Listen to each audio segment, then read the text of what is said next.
Alors, dans ce livre de Hébreux, je vais te dire, concernant le livre de Hébreux, si quelqu'un vient te dire un jour qu'il connaît celui qui a écrit Hébreux, c'est un menteur. Personne ne connaît. Et si quelqu'un vient te dire que je connais celui qui a écrit Hébreux, le livre de Hébreux, c'est qu'il ment. Parce que tout ce qui est dedans, ce sont les définitions que ce n'est que l'Éternel qui peut donner. Tout ce qui est dans le livre de Hébreux, ce sont les choses que ce n'est que Dieu qui peut dire.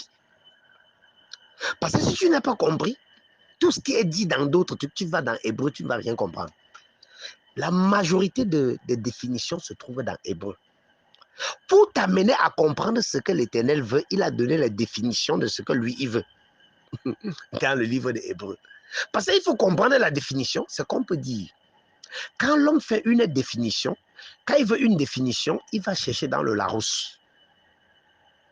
Dans le dictionnaire Larousse, ça lui donne la définition et il revient maintenant parler en fonction de la définition qu'il a eue du mot.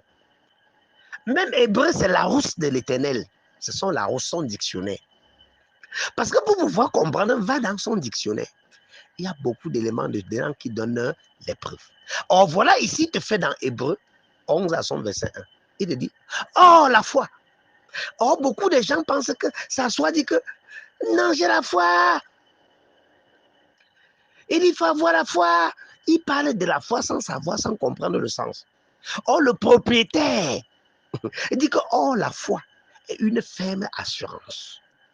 Nous avions rencontré cette femme, elle avait la ferme assurance. Est-ce que sa ferme assurance était une chose spontanée? Non. La ferme assurance de cette femme arabe, qui a dit que votre Dieu est le Dieu en haut et Dieu sur la terre, c'est parce qu'elle a eu les preuves. Première preuve, parce qu'ils ont d'abord gagné l'Égypte, le pharaon d'Égypte. Ils sont sortis, ils ont traversé la mer Rouge. Après la mer Rouge, ils ont battu Sion et Or. Or, cette fois-ci, et les gars étaient venus, ça c'était quand ils venaient espionner Jéricho. Quand les gars ont vu les espions venir, ils ont dit que oh, voilà les espions là. Voilà les gars qui sont sortis de l'Égypte. Ils ont gagné Pharaon.